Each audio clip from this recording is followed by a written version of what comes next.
પોલીસના વિસ્તારમાં ગત 4 સપ્ટેમ્બર 2025ના રોજ બપોરના સમયે એક હત્યાકાંડે ચકચાર મચાવી દીધી હતી.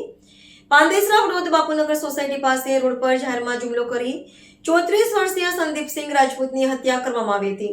આરોપી અભિષેક ઉર્ફે બાદલ સુરેશભાઈ રામનાથ વિશ્વકર્મા અને તેના સાથીઓએ પીડિતના પેટ, છાતી, બંને પડખા, માથું, જમણો પગ અને હાથ પર તીક્ષ્ણ હથિયાર વડે હુમલો કરી તેનું મોત નિપજાવ્યું હતું.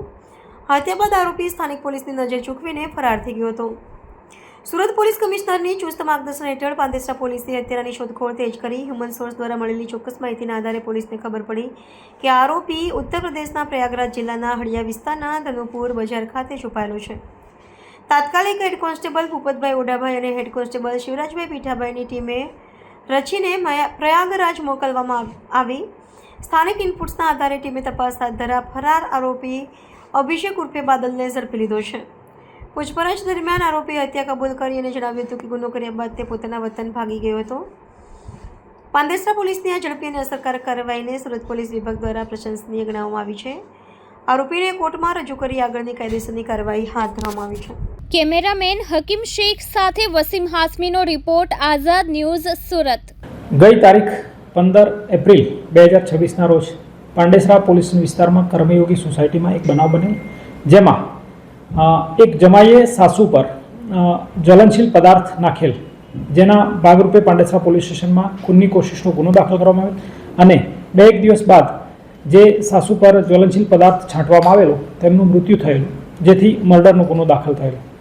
આરોપી મનોહર નાઓ હતા, જે બનાવ બાદ ભાગી ગયેલા હતા અને પાંડેસરા પોલીસે તેમનો સર્વેલન્સ કરીને ટ્રેક કરીને તેઓને ગઈકાલે એરેસ્ટ કરેલા છે.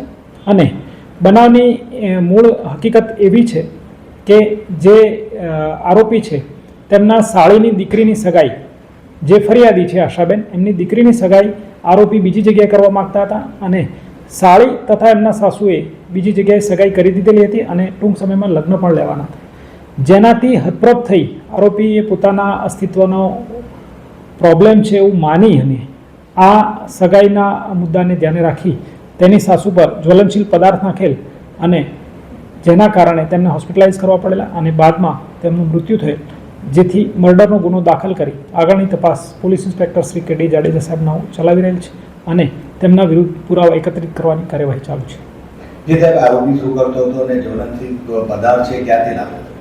જી, આરોપી છૂટક મજૂરી કરતો હતો અને ઘર કંકાસના કારણે પણ બેકાર હોવાના કારણે પણ ઘણીવાર ઘર કંકાસ હતો, જેના મૂળમાં તેના સાસુ રહેલ છે તેવું તે માનતો હતો અને જ્વલનશીલ પદાર્થ ક્યાંથી લાવેલો છે તે અત્યાર સુધી એણે છુપાવ્યું છે, પરંતુ માહિતી આપેલી છે જેને વેરીફાઈ કરવાની ચાલુ છે, જેથી વેરીફાઈ થયેલી લોકેશન અને કોમ્યુનિકેશનના આધારે વેરીફાઈ કરી ક્યાંથી લાવેલ છે તે જણાવવામાં આવનાર છે.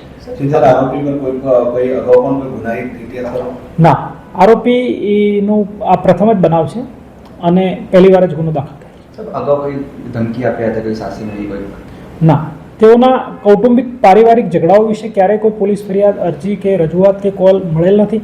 આ ઓલ ઓફ સડન પ્રોવોકેશનથી જ બનેલ બનાવ છે.